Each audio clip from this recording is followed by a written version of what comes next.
Well, this is Lord Parekh.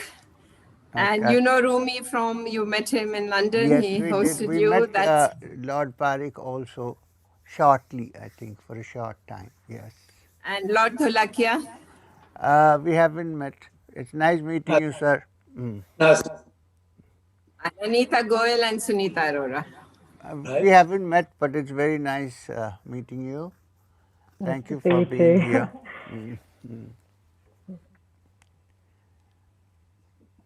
Rumi, where I are think you? we are in your hands now. In my hands? Yes. In that case, I think we might start. Yes, please. Now that all of us are here. Well, first of all, let me begin by thanking everybody for coming. And let me introduce people very briefly, in case any of them is unfamiliar, the audience who has been listening to us. There is, start with is Lord Virgin, who made his fortune in Uganda and established a reputation there. He then came here and has been running or has launched this Domino Piazza chain in UK, and he until recently owned the upmarket Thomas Good Emporium. His property portfolio is in several countries, and he established Rumi Foundation, which supports educational and other charitable activities. Welcome to you, sir. Thank you. Just below Mohini is Lord Dholakia, who is an old friend. I think he and I go back 40 years, or even longer, in the field of race relations. And in the field of race relations in particular, I can hardly think of anybody from either the white community or the black and brown community who has done as much work as Navneet has. And he used to work at the Commission for Racial Equality when I was its deputy chairman, and his services, his impact were widely admired. He then, of course, moved into politics. Not that he was out of politics then altogether, but he became deputy leader of the Liberal Democrats within the House of Lords, where he enjoyed very considerable reputation for his impartiality and wisdom. Just above that is Mohini. I don't think she needs any introduction, but in case some of you are wondering why she's interloping on this event, Mohini, the reason is she is the author, filmmaker, charity worker, journalist, name it. She has worked for the BBC Radio. She's the founder of Lily Foundation, which has been campaigning against human trafficking and children in slavery. She is also the author of award-winning play, Rumi, Unveil the Sun, which is co-written with her mother. Then I found deeply moving, and that this is extraordinary. I haven't seen a book which mother and daughter have written. I've seen father and son in the history of philosophy, but never mother and daughter. She is also written award-winning plays and films, and two of her films which made particular impact. One was Ramayana, and the other was Kari Tiffin, which is history of India as seen through the medium of food. Well, next to Mohini is Anita, whom all of you would know, very distinguished member of the Indian community, involved in all kinds of charitable activities, and also a supporter of Lily Foundation. I'm sorry, I'm looking through all this, so many things about so many people. And she's CEO of Hemraj Goel Foundation, where she and her husband has been actively supporting charitable causes. Welcome. I have already introduced Lord Rosie. It's above him, and I said above him physically, not otherwise, is Sunita Arora, who runs her own business, as well as being director of a highly successful Aurora group of hotels, co-founder of the Aurora Charity Foundation, And she has raised millions, I'm told, for worthwhile causes, including Lily and UNESCO. And finally, of course, I come to Sri M. What do I say about him? If you look at Google, you will find a lot of entries, but M is yogi, but not a sannyasi. A sannyasi is one who renounces the world. Yogi is one who has already renounced it spiritually without being disturbed by his connections with the world. So he's a yogi, but not a sannyasi. He founded Satsang. He's associated, and this is one connection I have with him, with Krishnamurti Foundation, whom I followed for 15 years when I was a young undergraduate at the University of Bombay and listened to his lectures with great attention. He also, by here I mean Sri M, also has written his autobiography, which is titled Apprenticed to Himalayan Master. And it's very interesting. At a very young age, this young boy was fascinated by the mysteries of the universe, birth, rebirth, and disappeared. Disappeared into the Himalayas. Only he knows what he did. After a few years, he appeared. His mother had given him up for dead. His mother was absolutely surprised to see the young man now fully fashioned into a yogi. I think there's an extraordinary commitment to the life of the mind, or the life, I should say, life of the spirit. He is a disciple of Maharaj Raj Babaji, and more interestingly, he was awarded Padma Bhushan by the government of India a few years ago. So welcome you all. I have said enough about all of you. I have nothing to say about myself. I'll now move on to the event of the day, which is we are celebrating the birth of a book. And that's a big event for the author and for the audience. And this is an interesting book because this is a book in which eminent writers, journalists, philosophers, politicians write letters to their mothers. In some cases, the mothers are dead, and the letter takes the form of an obituary. In other cases, mothers are old and frail, but still around and active, able to read the letter and fight back if the letter is discarded. So you have this fascinating collection of letters with different kinds of audiences in mind. And since this is the first time that a book like this has been written, there is no template. When I was asked to write, and I did, I wrote whatever I wanted to. I'm sure Dr. Berger, but lots of other people wrote whatever came to your mind, because there is no template which says, say something about your childhood, say something about critical about your mother. With the result that it displays a wide variety of genres. And that, I think, makes it most interesting.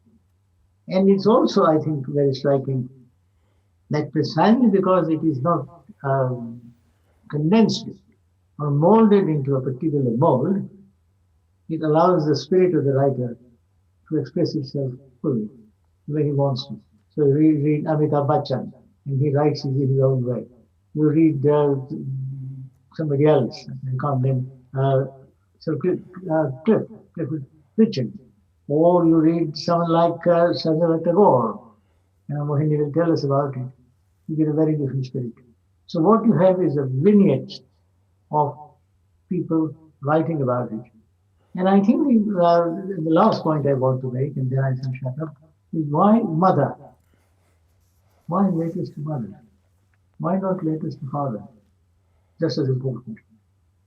In fact, it becomes an inspiration for people. I was talking to my grandson, and I said, look, why don't you write a book using your father's name or grandfather's name? Write a book, letters to my friends. Who is your best friend? Why is your best friend? What has it done for you? Why don't you get him to write? Get 50 of your pals from the class and get them to write. For best teacher.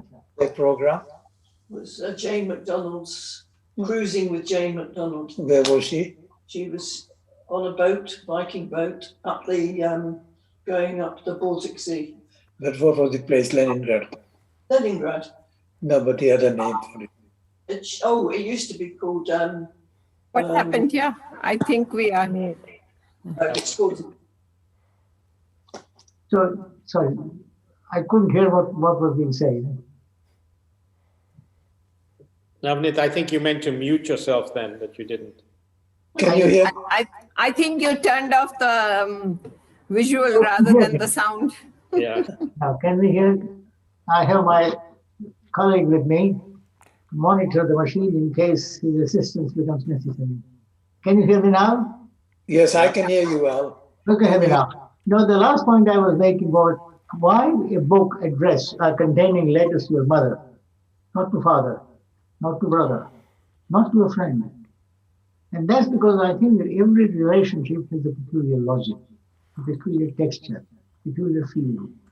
And a mother-child relationship has a certain flavor which no other relationship has. It is a relationship in which there is a total dependency. A little child you carry within you for several months. And during that period, whatever you do affects the child. You can kill the child, or you can let the child survive. Even after the child is born, if you are thinking of a relationship of total dependency, absolute power, then anything you do, even a tyrant doesn't have that kind of power. Even Stalin would never be able to do that, which is you, by a sheer act of negligence or volition, can stifle or sustain someone's life. Now that's an extraordinary relationship that you have with your mother. And in addition to that, if there is time, one could of course explore how this relationship has a rational but also an instinctual basis. So look at the animal world. A leopard, I see David Attenborough's programs, where a mother has given birth to litters and she has no difficulty recognizing who they are. And how she looks out for them. How is this maternal instinct played out? And why does it have an internal cognitive capacity? So all these are fascinating things about mother-child relationship. And I'm glad that Mohini has done this. She has set a pattern for other books of this kind. And I hope that one day there may be another book on relations to your fathers or friends, God knows. Maybe letters to God. That is the thing a friend suggested to me. Letter to God complaining to him, why did you design human beings in this way? You could have put eyes at the back. You could have put nose in the front. Lots of advice that one could give to the Almighty Himself. Well, in the presence of Sri Am, I think this is something worth thinking about. On that note, I stop and I invite Mohini to briefly to speak to the book and introduce it. Right. I've been asked to put the book into context as to why and how it came about. And I remember, Bhikkhu Bhai, we were having tea in the Pugin room at the House of Lords when I discussed this idea with you, and you were very encouraging. You told me it's the best idea I've ever had. So I went off and got to work, but it took 10 times as much work as I expected. And it took 3 years.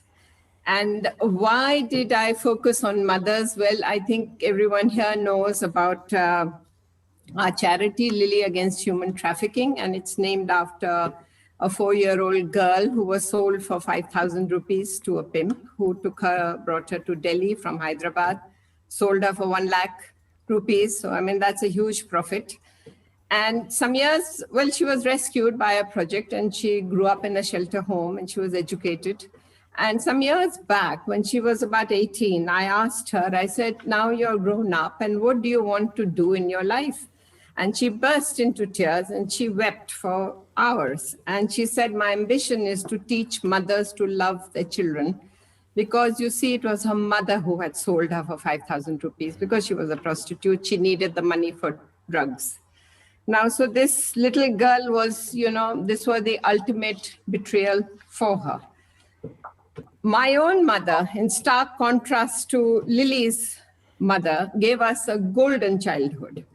And she was fun-loving. She was always smiling. She used to sit with us and watch slapstick comedies and, Laurel and Hardy. And she laughed so heartily that you could hear her out in the garden. And she was a scholar of Sikhism. She wrote over 50 plays. She used to sing. She made a record with HMV. She sang on stage because she's trained in classical music. And her degree was in European history. And she had no interest in shopping or collecting any material things. And I just took her for granted because I thought all mothers were like this. And she died 2 years ago. And I regret that I did not always tell her how much I loved her and cherished her. And my letter to her in the book is also an opportunity to express, some of these feelings. And, feelings for one's mother come straight from the heart, no matter how rich one is, or how important one is, or indeed how old one is. So something about one of the letters that I received, and I did wonder what people were going to write. So Sir John Standing, who's a very famous British actor, and he's written that, fancy having to write to you at this stage of my life, as I'm older than God. And, there were different reactions. And when I asked people to write personal letters, some welcomed it. And Mr. K.P. Singh and Lord Paul thanked me for this opportunity. The actor Arshad Varsi writes, he said, this is the first time I'm writing to you, and that too when you're long gone. And it's surprising how many people never ever wrote a single letter to their mother. Kiran Mazumdar Shaw writes that her mother gave her the moral and emotional strength to build Biocon into the pharmaceutical giant that it is today. And Cliff Richard, who's written a very moving letter, and he said that,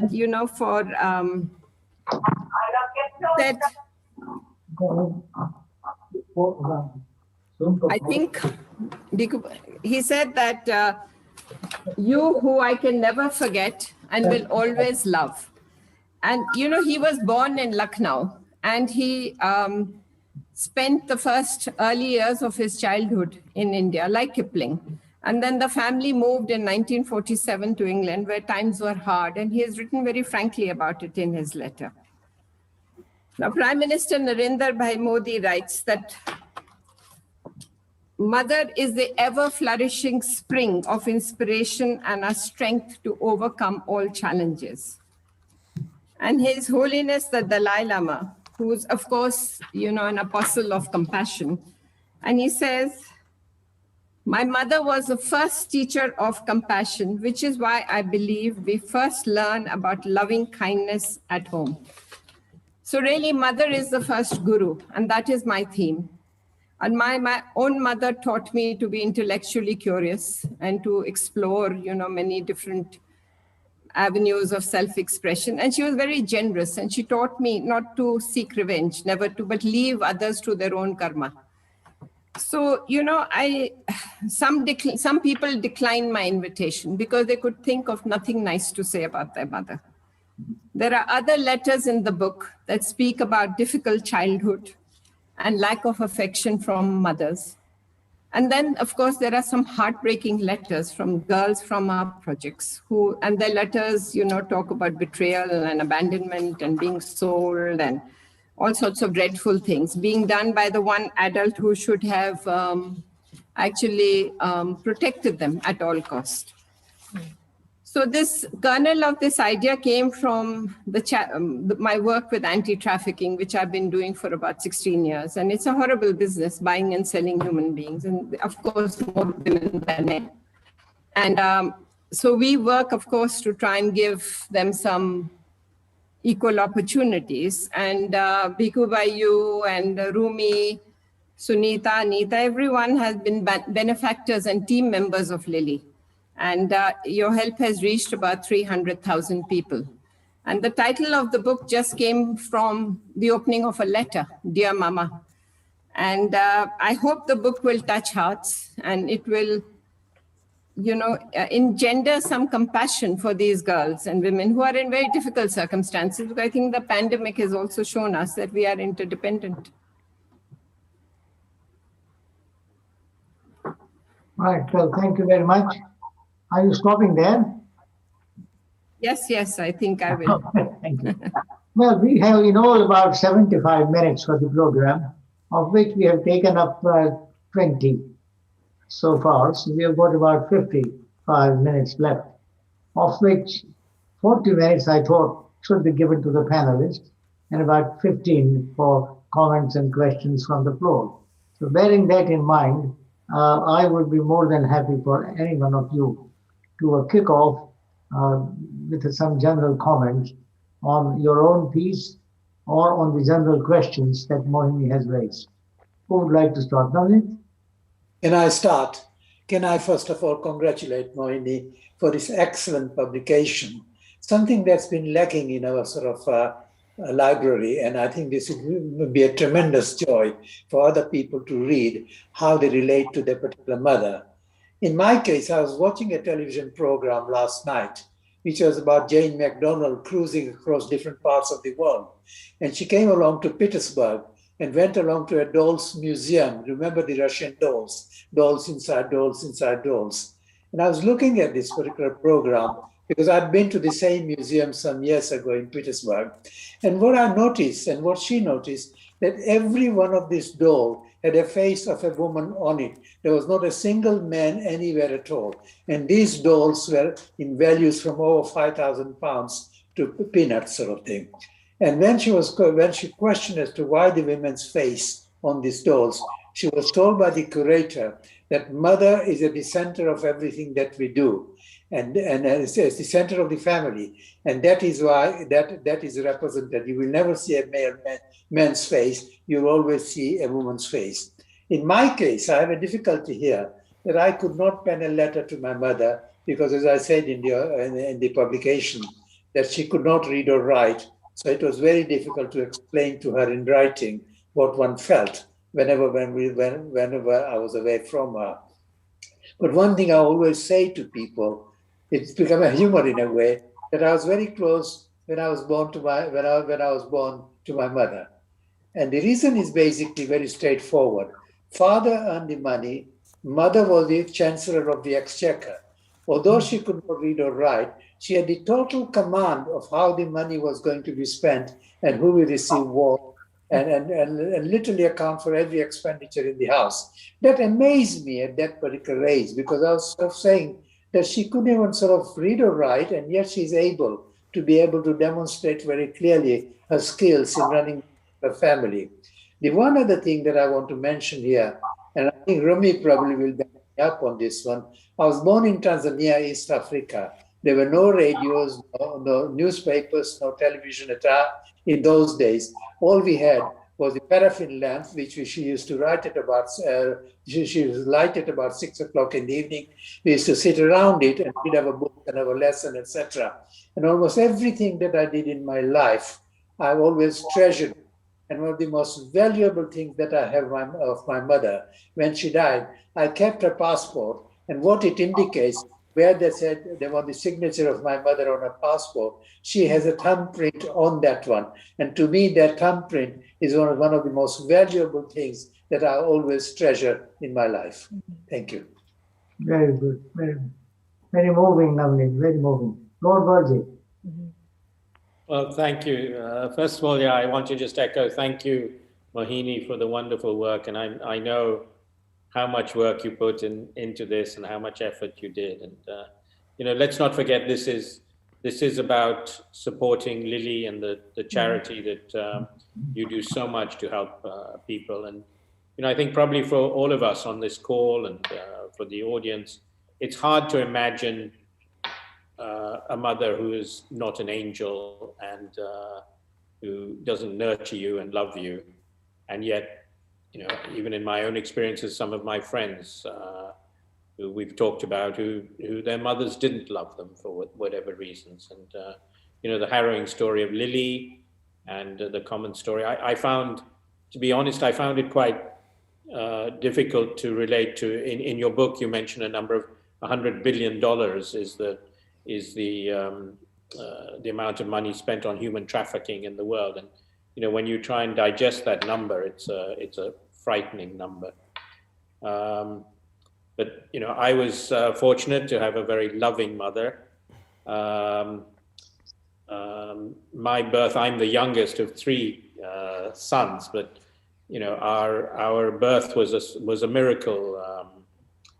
I don't normally publicly talk about this, but at the time of my parents' wedding, we had a family tragedy and we lost 14 members of our family in a bus accident that went on a ferry and into the sea. So this was on the exact time of my parents' wedding, my mother's wedding day. And she was in a coma for 6 months. So having a child, I'm the youngest, as I said, but having my eldest brother was a miracle. And the power of that lady to give birth and to nurture 3 young children is something we never talked about. It was never talked about in our family. The family tragedy. It was something you didn't talk about. Of course, it was felt and prevalent throughout generations, even today. But in those days, you didn't really talk about your emotions. You didn't think about therapy, especially for a woman. But I think the trauma that someone like that must have gone through, a young girl coming into a family, and then and a very prominent family, and then this tragedy happening to the family. But that is where one gets one's inner strength and your value system, I think. So for me, my value system came, I think, from my mother, one of compassion, of understanding.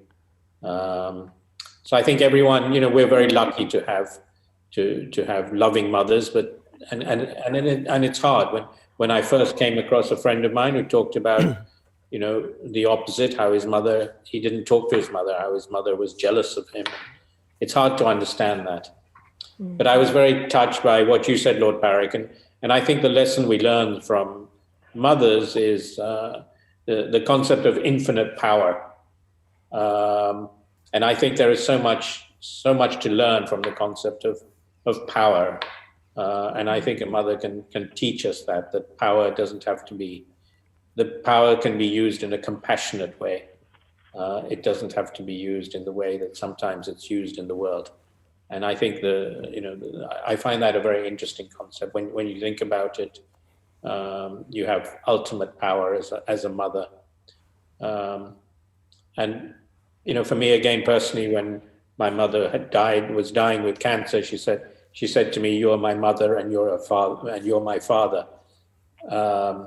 And it's interesting how, again, that concept of total power, the role reversal was there. I then had total power over her and her upbringing, and of course, you use that power in a compassionate way. So thanks, Mohini, for what you do, and thanks for highlighting the plight of so many people who we don't see every day and we don't experience. So, what you do with Lily is fantastic, and very happy to continue supporting you. Well, that was a very moving account and very disturbing in some ways. Thank you. Anita, go on. How about you? Hi. Sorry. Yes. First of all, would you like me to speak and share? Of course, in sequence. Absolutely. Thank you. But this is amazing to be on this panel with such incredible stories to hear. Mohini, I'm so grateful that you've included me in your book, because it's a fabulous book. I was flicking through it yesterday, and each time I read it, I'm so inspired by the stories, the powerful messages and the wisdom that's being shared. And, congratulations for this book. This is a wonderful way to launch the book right now in the way that we are in lockdown and in the pandemic. And I wish you all the success with getting as many sales as possible, because this is for fundraising for Lily Against Human Trafficking, which, when I met you in 2014, you really touched me by Lily's story. And I had no idea that this happened to girls, even to women. And for me, that explains my childhood, because I was raised by a very loving mother. I was very fortunate that my mum was only 19 when she had me. She was young. She came to Britain in the 1970s, all the way from Punjab, hence my passion and love for Punjab. And she came to this country with big dreams and desires and hopes. And when she hit the shores of the UK, life was very different here, and she had lots of differing family values and family dynamics, lots of gender inequalities. She was young, she had a different perspective on life, and she had to endure and learn a lot along the way. And I think one of the biggest things is my mum was always a leader. She was married to my dad, who is the third brother, and she had to learn how to adapt in a family life that was so different to hers. But, you know, she was a leader. She was the first woman to learn to drive on her street, in fact, a Punjabi community at the time. And she inspired many other women to ask their mother-in-laws that, you know, can I also learn to drive a car? She went on eventually to study in London College of Fashion to follow her dream of becoming a beauty therapist. And she's done many, many courses. In fact, her passion for learning so many different skills and so many different talents, she's multi-talented. You know, she has this wonderful entrepreneurial spirit, which I think has really influenced my younger sister and my brother. And, you know, I have great gratitude for my mother, for the values that she's instilled in me, her guidance, her support, her influence, her friendship, because my mother has supported me through some very difficult and challenging times in my life. I was only 38 years old when I lost my first husband, and she was there for me every moment, every single moment, to soften my pain, my sorrow, and to soothe me through my troubled times in everything that I have grown up with. And she's my magical mother, I call her. She's incredible because she cheers me on and champions me and celebrates all of my successes now. And for that, I'm hugely, hugely grateful. So I was raised in East London in a place called Forest Gate. And when I was talking to Mohini about this, when I shared my story for the book, Mohini, you shared with me that you knew Forest Gate really well. And the link so powerful, it was amazing. I couldn't believe it because this man also had an influence in my life. His name was Lord Pandit Naranji at the time, as I knew him by. And my mother would often visit Pandit Naranji to understand his philosophy, and he was a really good, powerful guide in her life at the time. And I remember having an argument with my mum that I did not want to study science A-levels. I wanted to do social work, and I wanted to study the humanities and the arts. And Pandit Naranji influenced her in such a wonderful way. He said, bring Anita to me so I can help her to understand her future and to support her, to support you in your pain that you're having with her right now. And I went along, and he really did change my life. He got me to understand that this is a really good pathway to study the sciences. Well, lo and behold, I went on to university to study engineering. I listened to my mum. I understood that she was guiding me out of love, and I went on to become a science teacher. But, you know, out of all of that, you know, looking at the family values and everything that she's done, I have watched her and I've learned so much from her. And now I'm in a family now. It's a blended family where I have 3 children, of which I have only given birth to 1. And I have seen my own nanny also take care of family where she has 5 children and she only gave birth 3. And I have learned the values through the generations that have been passed down on how to embrace family life, how to look after your mother-in-law, how to respect your family and everybody within that family unit, through serving meals, through embracing everybody that comes to your home, to enjoy that and to really serve others and contribute to so much in your life. And, you know, seeing the charity work, that has opened up a different side of me. And, you know, I'm so lucky, I think, to have a great loving mother, because I have instilled all of those things in my life today. And, you know, I also believe we don't just have one mother, we have many, many mothers in our lives. And the many mothers are our amazing mentors that help us to give back to others and to serve the communities and to serve our own families with a really big open heart. And so I'm just so grateful for those many mothers who have influenced me in my life and given me so much to share with the world now today, especially with Lily Against Human Trafficking.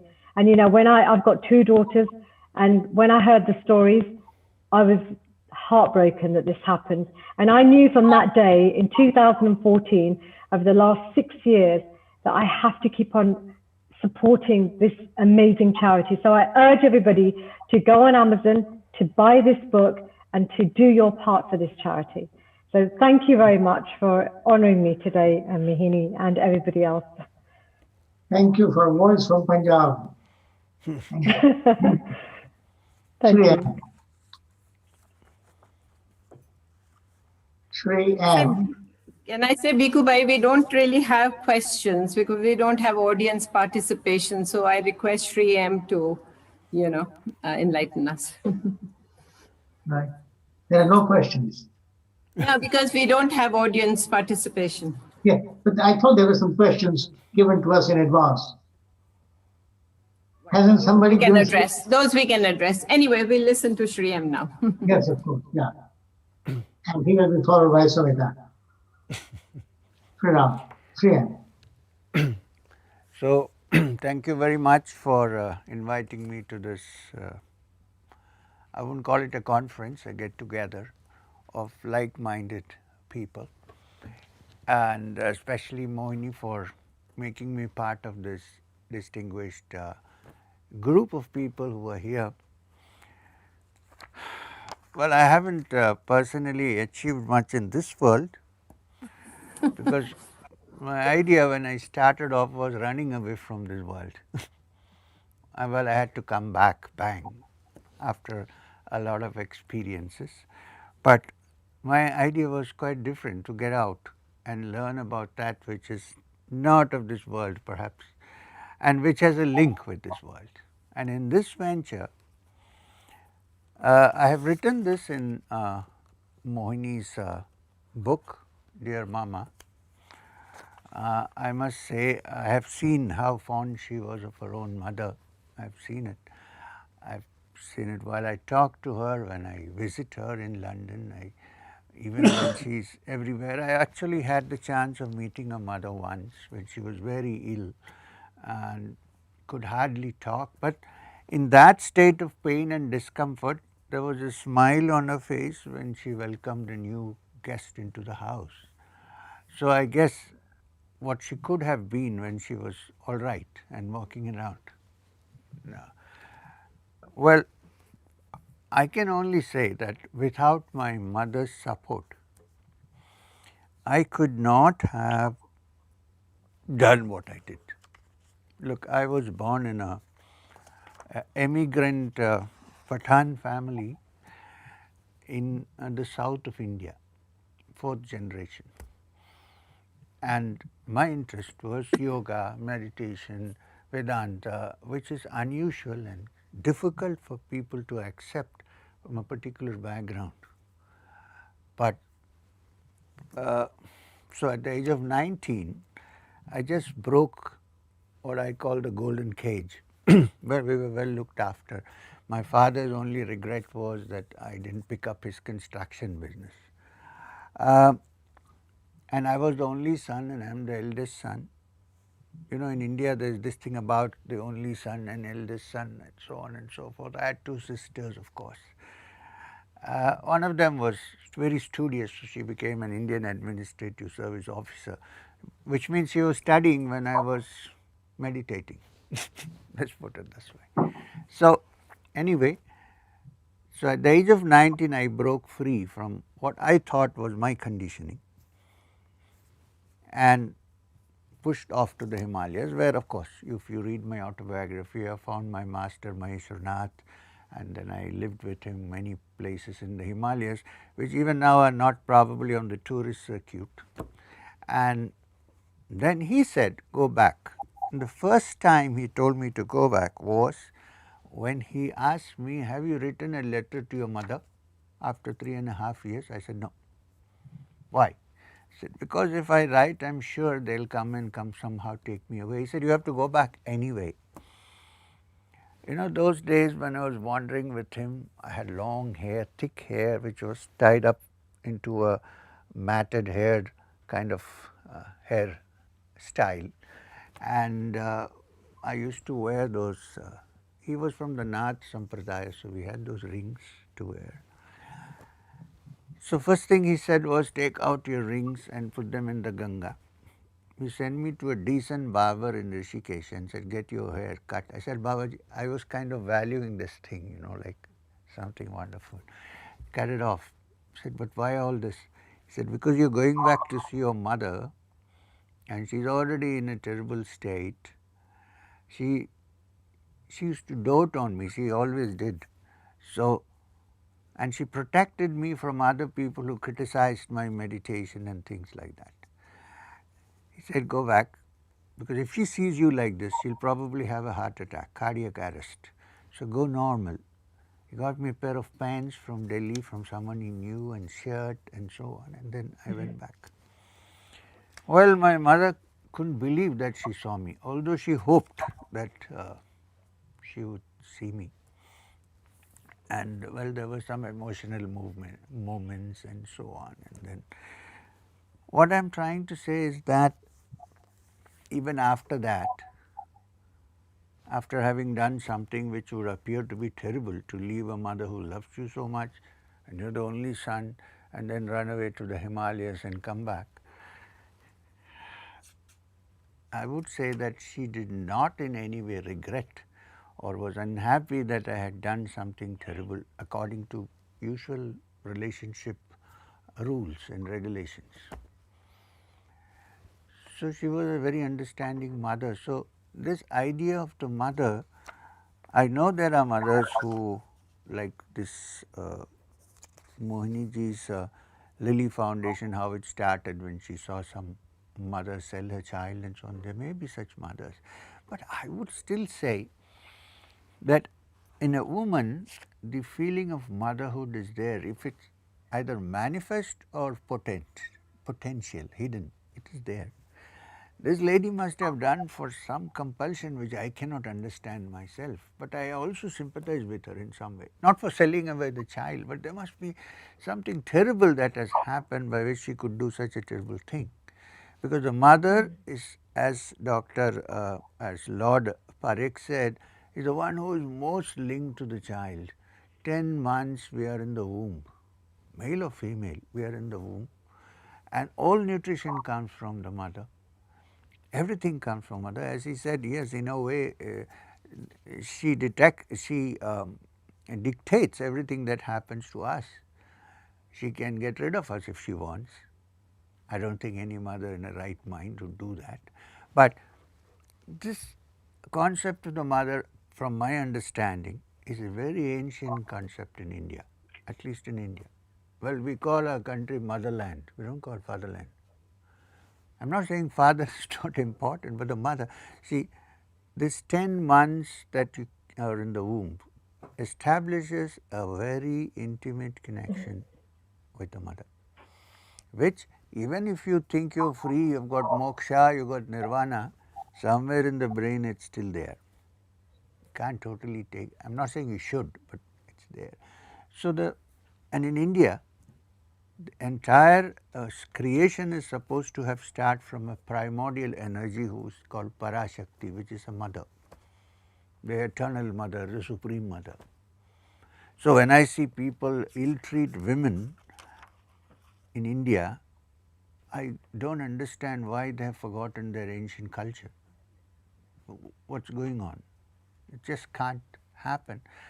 Greatest of saints in India have worshipped women. Not only the mothers, but also the goddess, and so on. So I have written a little note, a small one chapter for Lady Mohini's dear mama, and I think you're doing a fine work with the Lily Charity Foundation, and this book is sure to reach many people, and I think it's one of the best things that you have done. Like Lord Parekh told you, you said, it's one of the best things you have done. I have seen your other books, of course, they are quite interesting and so on. But this is important for people to read and understand how people think of their own mothers and the whole idea of what mother is. It's not just their own mothers, it's the whole idea of motherhood. which is so important to nurture and bring up someone. I think when I feel kind to somebody, which I always do mostly, I feel this was a quality that was given to me by my mother. Probably I inherited it because she was a kind soul. I was listening to Anita girl and talking about her mother. That was a very sentimental and emotional, deeply emotional description of her mother. As far as Mohini is concerned, I've seen her. I think she still hasn't recovered from having physically lost her mother. It's difficult to say. So even though, why I'm trying to say this contrast, even though I left my mother, my family, and ran away at the age of 19 to the Himalayas, spent 4 years there, the link of the mother is still existing. I don't have much time, otherwise I would have gone into a little story about Shankara, but let's not do that now. You know, let me just say two sentences. The sannyasins are not supposed to go back and see their mother. You're not supposed to. It's not part of their dharma. You have left everything. You burnt your boats. But Shankara, when his mother was dying, went back, in spite of the fact that he knew he would be criticized by the orthodoxy. He went back. Not only did he go back, he was present at her funeral. And this is the sannyasin par excellence, who has, there's no one who can be called a sannyasin who has written so much about Vedanta and the understanding of the truth. So if it hits this man who from the age of 12 has taken sannyas, has become a monk, a renunciant, and traveled when he passed away at the age of 30 or something, very young. Just imagine the hold that your mother has on your mind, not in a bad way. I mean the connection, the link. So once again, thank you very much for allowing me to be in this group. Thank you, Mohini, for inviting me here, and I wish you all the best for this book, Dear Mama. I hope many more people read the book and understand what Lily Charities is doing through studying about the mother. Thank you very much. Namaskar. Thank you, Kriya. Thank you. Now the last and one of our very important speakers is Sunita Arora. So, Sunita, over to you. Thank you very much. I'd like to echo everything that everyone said about Mohini. She's an incredible woman, and I think this book, for me especially, I've heard lots of people say that their mothers were a great inspiration. I know that in the book I've sort of penned my thoughts about my mother. I think it was very emotional for me to write about my mother. It also brought emotions of how I now treat my children and how what I want out of my life for my children. Just in a context, my mother was, I think, sort of out of her depth when my father married her, because my father was, he loved life. He was a bit of a playboy. He was sort of enjoyed life, to the full. But funnily enough, he had so many people who would want to marry him. But he went to a little village in Jalandhar, and the quietest, calmest person is who he chose as his wife. I don't know whether that was a good thing or a bad thing, because they were two sort of very indifferent people. My father loved life. My mother was solely sort of wanted to be a homemaker and sort of just be in the home. But she was then catapulted into a life where my father had a wealthy background. She had people working for her. She didn't really have to do much. But the situation sort of turned when she had to sort of face her sister-in-laws, the extended family.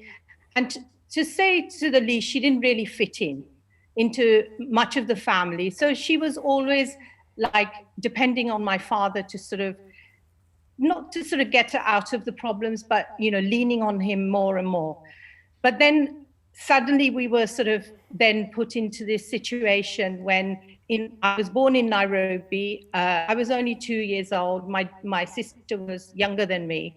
And Idi Amin and Uganda sort of problems started, and we all had to leave Nairobi very quickly.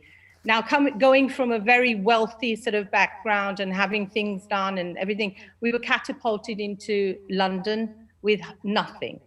So my mother was very uneducated. She didn't have anything that she could fall back on, but the lifestyle taught her that she had to. So my father had a professional job. He worked for Kenya Police, but when he came here, he went straight into New Scotland Yard, and he got a very good job there. But my mother, again, was out of her depth again. So she didn't have anyone to lean on. But then she started to work in a factory. Then, sort of, she had to pay towards the mortgages and stuff. But I think what sort of was her vision for her children was that she sort of left us to sort of just fend for ourselves.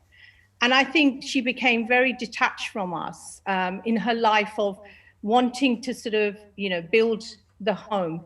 But she forgot about sort of us as her children, and how are we going to survive going from sort of this to that, and being in English schools, trying to be in the Western sort of life. We wanted to be English. We wanted to be English girls. But my mum wanted us to be Punjabis and be the Punjab girls at home. So we were sort of in a little bit of a battle sort of with my mother that, we wanted to be cool, and we wanted to be, the girls who could possibly sort of, have the boyfriends and have the, life outside. And, we didn't want to learn because my mother never really cared about us because she was uneducated. The problem was she never supported me or my sister to sort of want that career sort of buzz. For her, it was, okay, girls get married at 17, 18. I got married at 17, 18. Now, my daughters will do the same. So we sort of rebelled in the sense that we didn't want to do what she said, and we wanted to do what we wanted to do.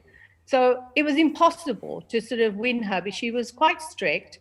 And I think that's where my story started, is when my mother sort of wanted her wish for me to get married at 18, which will be one of the biggest, I wouldn't say fallbacks of my life, but I feel that that's where my life could have gone further. I could have been something. I could have had a career. I could have been this professional woman in my own right, sort of, who would have beaten this situation that my mother didn't have. But because she put an end to that, she wanted me to then be the homemaker and look after my mother-in-law, the extended family. She was trying to mirror exactly what she had in her life. But then I broke all tradition, and I thought one thing in my life: I will never do this to my children. I will never let this happen to me. I am going to be that woman that my mother never let me be. I love my mother dearly, but my relationship with her is very bittersweet. Bittersweet into the sense that she didn't feel that my emotion and my career and my university was important to her because she didn't have it. But then I felt that she was being selfish to me because she didn't have it. She should have been that mother who supported and said, I didn't have this, you go to university and you do what makes you happy. And I think that will always live in my mind. And when I pen this letter, it might feel very harsh to someone who's reading extracts from the book. It's not, I don't love my mother. I love my mother dearly. Like, sort of, I wouldn't wish anything on her. But I feel that there was part of something that she couldn't let go. And she stopped me from doing that, where I couldn't go any further. But then I did everything in my life, from working to studying to now, sort of building a huge sort of lifestyle for myself. And my children were educated to the top. So I made sure that everything I didn't have, my children had it. But today I can say that I fulfilled all my wishes. I have everything now. We have a huge business, which I've taken care of with my husband for over 20 years. I have now fulfilled the studying that I wanted to do. And when I met Mohini all those years ago, I think she started my love for children. When she said to me on that occasion, I said, Mohini, I would like to do something for your charity. And she said one thing which I will never forget. She said, Sunita, I do lots of speeches and I do lots of things for Lily, but people listen to me, but then they don't do anything about it. And I said, Mohini, I don't want to be that one person. I want to do something. And we did our ball and we raised a lot of money for Lily, and we will continue doing that for you, for the incredible charity that you sort of run.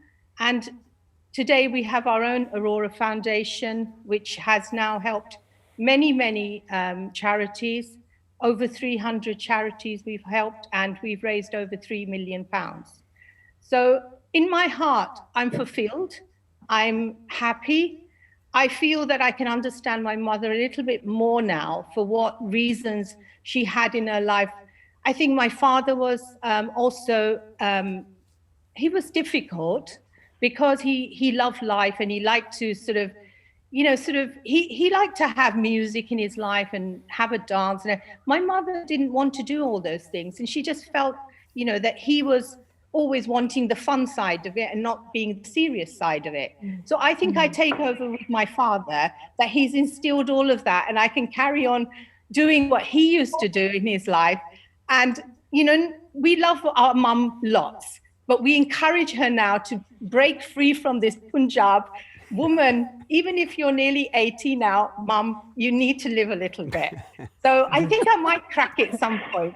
But at the moment, my mother is still living in that cocoon, but we love her dearly. And I wanted to sort of make sure that I penned on the paper what I felt. I didn't want to sort of, sugarcoat it and say, no, I sort of just want to sort of say, my mother is amazing, my mother is this, my mother is that.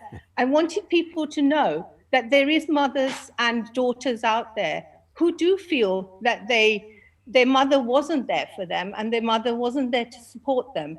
But in our lives, we learn something, because our learning is that we share that with our own daughters now. Whatever we didn't have, and it's installed into me, that I feel that, each one of my daughters can say that I let them do whatever made them happy. And today they are the happiest in their family, because their mother didn't want to interfere in their life. And she didn't want to put something there as a stumble to say, no, I'm going to control that side of you. So as much as I will say it, I've achieved what I wanted. I will go on achieving what I want, but my mother will still be there I love my mother, but unfortunately, I will never change my mother. So that's my mother. Thank you very much for letting us share a little bit of experience of our mothers. No, I think, Sunita, it was absolutely wonderful. Thank you. To be able to show that you can love somebody without agreeing with him or her on everything. Yes, and I'm still trying to convince her to do all the things that I want her to. And she said, no, I don't want to do this now, but one day I'll crack her. There is a book called How to Parent Your Parents. Maybe I'll give that to her. The parents need to be taught about how to parent their children. And lots of parents need to be told they grew up in one generation, one level of technology, one level of moral values. Things have moved on. So how has the style of parenting changed? That's the situation. Time has moved on. We have to move with the times. Anybody, we want some intra-panel discussion as well. Would anyone like to comment on what Sunita or somebody or Anita or Navneet has said? Or you have, let's talk amongst ourselves. I would love to comment on Sunita's wonderful story. I didn't know all of this, so it's really nice to hear another perspective. But what's beautiful is that you have changed that around in your life, in that you've given your children the opportunity to be an amazing role model, which you are, not just for your children, but for other women all over, in your giving, in your philanthropy, and your kindness, and and everything that you do. So I think that's incredible. And I think if you can change the narrative of how we sometimes do have to become the mother of our mothers. I have an 88-year-old mother-in-law living with us, and I remember when in my second marriage, when I married Avnish, I said to Mum, I'm going to do your makeup. You've been a widow for far too many years. And every event, every party we would have, I'd make sure she had a nice sari, nice jewelry, and lovely makeup on. And I felt that I was being a mum to her to say, bring out your beauty, your beautiful face, your gorgeousness to the world. Let them see. Do not live in this paradigm of I'm a widow, so therefore I can't wear bright colors and I can't wear makeup. I was a widow for 3 years until I met Avnish. And I was a very young widow, but I said to my mother-in-law, I know what it's like. I know you feel being an Indian woman, because I myself am an Indian woman. If you think, what will people think of me? How will I be judged? Can I do this? Is this the right thing to do? And I think you've got to do what makes you feel great. So now Mum, my mother-in-law, I call her my 88-year-old best friend because I have such a good time with her. And I just encourage all women just, to be themselves, and all these, constructs we have in society, they can be really debilitating and damaging. And I honor women who are widows, and to say, empower yourself, enrich your life, explore your life. And I encourage women to take on a new lease of life through personal development. And I'm happy to speak to any woman that wants to have that conversation. And I'm sure Mohini as well, you like me, you can guide women as well and be a great role model as well as you, Sunita. So, and all the men who are here, thank you for championing women as well for all of this. I think we have to be mindful of the time. And I wanted to put a question to Shri M, because, it arises out of my work with women over a very long time. I've done something or the other for almost 25 years now. But Shri, I'm in a country like India, where we glorify the Divine Mother. And I would like you to say something about how we approach the Divine Mother from different aspects, because there's Ma Lakshmi, Ma Saraswati. And yet at the same time, women are badly treated in a kind of parochial society. I mean, the largest number of children in brothels, in girls, is in India. So the complete contrast in our culture, where men get drunk and beat up the women, and where women sometimes, when they earn, also have no right over their earnings, where it's okay to, have a 4-year-old girl in a brothel, and yet we have the Devi, and yet we have Durga, because all the men failed in the war. So they created Durga. So what is this? Can you explain? That's the wonderful hypocrisy that we practice. Let me put it straight. It's one thing to talk about glorifying the Divine Mother. It is another thing to practically look after women. And somewhere people, have this psychological, I've given my offerings to the temple of Durga or Lakshmi, so everything is done. Then I come back home and do the same thing which everybody else is doing. Now, this is not what was intended in the tradition. It has changed now. So, I think we can't blame the ancient tradition of worshipping the mother for what's happening now. We need to be more practical and change, and simply don't harp on the idea that because I worship the Divine Mother, I can ill-treat women today in front of me. This is not going to work. So, we are somewhat, I am very sad to say, this is quite hypocritical in our life and approaches, and we need to open up and begin to think about how to bring about in practical life what we read in religious books and all these things. So, like for instance, there was this ancient custom of sati, where the woman walked in the fire and burnt herself. You see, look, it's time now that one doesn't glorify these things and begin to understand times have changed. And I don't know if the woman actually walked into the fire or was pushed in, we don't know. So, we need to be very practical on this, and you are right.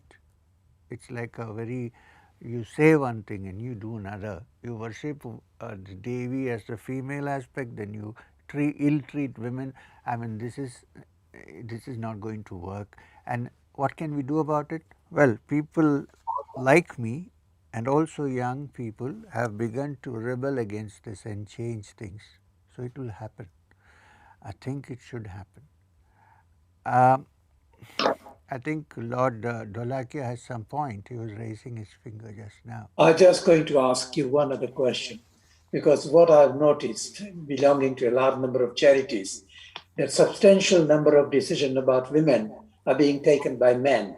And what the essential part of it is, how do we empower women to be able to look at their own destiny rather than other people doing for it? That is the point I want to make, because I travel across the world in terms of number of charities.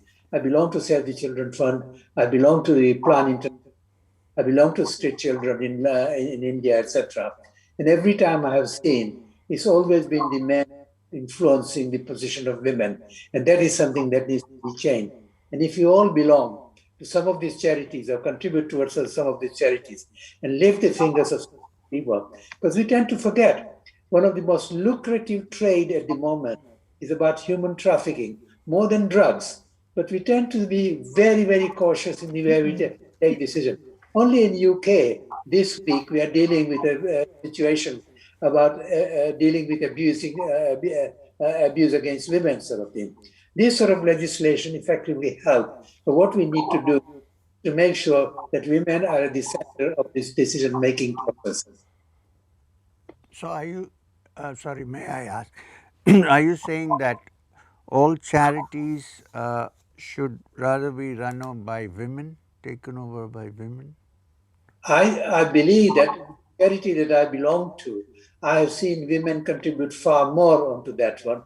But every decision-making process, we got to ask ourselves that dimension of women, where women should be able to take part on that one, and we should be assisting in taking it forward. That is what I'm making.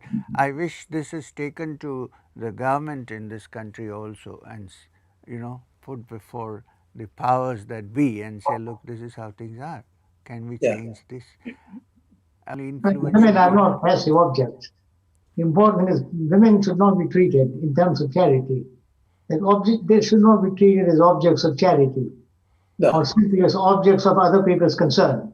They have their own sense of agency, and they can creatively design the programs they need, make their own input.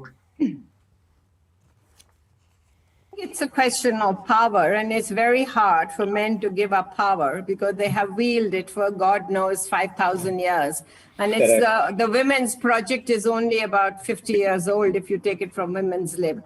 And it's very patchy all over the world, because one extreme example is probably Afghanistan. In Britain, the men have given up with much better grace. Indian men are confused because we have all these Khap Panchayats in Haryana. We've got Kerala, which is a matriarchal system, but generally it's a very parochial and patriarchal society, and the men just don't want to give up the power. May I say something? Because I'm from Kerala. I was born and brought up in Trivandrum. I go to Kerala very often. I have a lot of interest there. I know people from the man who rules the state to down, everybody. I must say that this matriarchal system which you talked about is hardly has had any effect on the way men treat the women. I'm sorry to say this. The general Kerala male is so masochistic. I'm sorry, but that's how it is. He doesn't care what the woman is saying. I'm being open about it. There are some women who have rebelled against it, but it's hardly in, but you can count them on the fingers of your hand. I mean, that's how things are. So this matriarchal system, and also sometime I'll explain to you what this matriarchal system is all about. Let's not get into that, but even there things have to change. In spite of many years of communist rule, where they're supposed to break all these things, right? What about Bengal, West Bengal? How many years? 30 years of communist rule? Do you think there's much change that people look after women or take care, or women are given more independence? I'm not talking about the present Chief Minister of West Bengal, I'm talking in general. So, these things, you are right, as pointed out, we need to look at this very carefully and try to do something. And it's the young who can do things more than us. I'm 72 now. The young people should understand. You're still a young man compared to Navneet and But what I mean, well, because of constant practice of yoga, well, I don't have any of the, except my gray hair or perhaps and a few wrinkles, I'm okay. But what I mean, it's one idea I want you to think about. We have been talking about the woman. About? We started talking about the mother. From the mother, we started talking about the woman. Now, you can't be a mother unless you are a woman. Fair enough. Absolutely. But the point is, woman can appear in many forms. As a young daughter, as a wife, as a mother, as a grandmother. At different stages in life, she is perceived differently. Yes. As a daughter, she is somebody whom I can dominate, decide who she should marry, and so on. As a wife, I might respect her, but up to a point. As a mother, she becomes an object of reverence. So when you say the same person who treated woman as a daughter in one way treats mother or grandmother differently, what is the attitude to woman in that society? So the woman is an abstraction, is a construct. It is broken down into woman as a daughter, woman as this, woman as grandmother. Now I grew up in a family, for example, where woman is mother was an object of reverence. Woman is daughter of somebody whose future you can dispose of the way you want to. So how is the woman treated in that family? I don't know. One level is an object of power, and another level is an object of charity. If anyone else has an answer to this, I mean, who can? I think, Rumi, you've been very quiet. No, I'm listening. I find it fascinating. But I think because point was very important one, but the difference is this, that when I became at the age of about 16, 17, at that particular stage, my mother became my best friend, more than a mother, the best friend to whom I could go, seek advice, talk about issues, and she would be big enough to be able to talk issues with me and had no problem, no difficulty at all. So that relationship changed continuously as she moves forward and as we move forward in our age, etc. So that to me was a very important aspect of growing up process. Three of us are from Punjab. Sorry, Rumi, you were going to say something. You first. Lord Words, you want to say something? I would like him to say something. I echo what you said, Mohini. Ultimately, the role of women in society, it's a question of power. And people in power give up power it's very hard for people in power to give up power. But, I think it is so important, again, in your forward or in your book, you said if we want peace in the world and if we want non-violence in the world, then we have to have more women in power. And, that's so obvious when you think about it. So I think we have to continue this battle and respect and promote more women in leadership roles and accept that this is a question of power, and it's very hard to give up that power for the patriarchal society. Well, as I was saying, three of us are from Punjab, and we're in the Jat society, the woman used to walk sort of, 6 paces or 6 feet behind the men, never together. I mean, that's another indication of where you stand. But you know what? In Afghanistan, women used to walk 10 feet behind men. Americans kept telling them to walk in front. They won't. And suddenly one day they found that they were walking in front.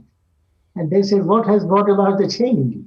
And he said, where are the mines? We want women to go first. Because they have mines alone. So women have less value, so let them be grown up with the landmines. They have the landmines. Terrible. Yeah. And there was a doctor. There was a doctor who said that his wife walked behind him, because behind every successful man there is a persistent wife. There is also this other thing. Behind every great man, there is a woman. And behind the woman is his wife. Yeah. So I think one of the things to think about, which I perceived in my own family, in other people's families, you talk about a mother, but a mother is also a wife to somebody. She is also a daughter to somebody. She is a sister-in-law to somebody. A woman has to negotiate many different roles. So as a mother, she would like to treat me one way, but she also has to balance it against her relation to her own husband. So if husband is dominant and then she feels crushed, she might want to use me to make sure, her son, to make sure that the husband's power is balanced. So her relation to her son becomes slightly different because of the desire to balance it against the relation to her husband. So I think the mother's place in a family has to be constantly negotiating in the context of her relations with others. And what emerges from that negotiation varies from family to family. Because in different families, there are different dynamics between husband and wife, mother and son, and so on. But anyway, we are remarkably, it's 12:45, exactly the time we are supposed to stop, but we can go on. I find it I just want to add one thing, that even Swami Vivekananda, India as a country also has very bad karma for the way it has treated its women. So I think that's something we need to update and look at. Right. Well, look, are we bringing the meeting to a close? Well, if we are, then just two remarks. First of all, you have been a wonderful group of people. I couldn't have hoped for a better panel. Wonderful discussion. Everybody made some fascinating contribution. Very moving one from Navneet, from Lord Virgin. I hadn't heard about this. Deeply moving. You could almost cry. And when Navneet talks about the mother's thumb mark on a passport as memory, these are very moving things. And plus, you also write about how she used to read, she used to ask you to read from Bhagavad Gita and Ramayana and Mahabharata, and that's how you picked up bits of culture and story. Or Sunita, or these stories are absolutely wonderful. So you need to do part 2, Mama, which is Letters to Mama, part 2, based on part 1. You have an industry now, and I'm sure one of our rich panelists can support you if necessary. Which is, at least 4 volumes are there waiting to be born. God, Dear Mama can be Dear Mama part 2, Dear Mama part 3. Then it could be Dear Papa, although you will have to hear the word Papa and Mama. I think the words will be more recognizable to the Indian. And I have never called my mother Mama. It's Mummy or Ba or Ma or whatever. Dear Ma. Similarly, a letter, mother writing to a son from the other part of the planet, writing saying, "What have you done to yourself? When I raised you and gave birth to you, this is what I expected of you. And now, you, my dear Donald Trump, you have become a rascal, a burden on earth." It's quite an industry. And I think Lord Virji or Sunita, you can take a patent in it. So whoever wants to write a book of this kind, patent will be given. Anyway, absolutely wonderful. Can I say something about the book a little bit? I don't know if you can hear me, because the sales of the book will actually, all the money will go towards education projects in free schools that we support through our charity. Is the only way to empower women, because they'll be a little less lost and a little less vulnerable and a little less vulnerable to trafficking if they're educated. So all that money is going, and that 2020, last year, the charity, we concentrated on our food fund to feed the hungry because of the crisis. This year it's education, because these free schools are also struggling. And it's very important for these children who have generations of illiteracy behind them to not have a break in their education. Well done. No, Lily Foundation, some of us here are patrons of Lily Foundation. Yes. All of us have an interest in the activities of Lily Foundation, and we wish it well. And I hope more and more people would buy the book. And I don't think I should mention this, but whoever funded the production of the book deserves thanks. That's very naughty of you. You are giving the game away. I didn't hear a word about it. And my last story, when Bertrand Russell was asked, he said, what is the difference between a mother and a father? He said, motherhood is a fact. Fatherhood is an inference. He's a guess. That so-and-so is my mother can be empirically proven. Father, well, I mean, he says he's my father. It's an inference. So the difference between a fact and a guesswork is motherhood is a fact. Fatherhood is a guesswork, which may be true, which may not be true. Anyway, thank you very much indeed. Really absolutely splendid. Thank you. Then we have the next panel. Thank you. We'll all be there. Thank you. Thank you. Thank you, everyone. Thank you very much. Bye. Bye. Thank you.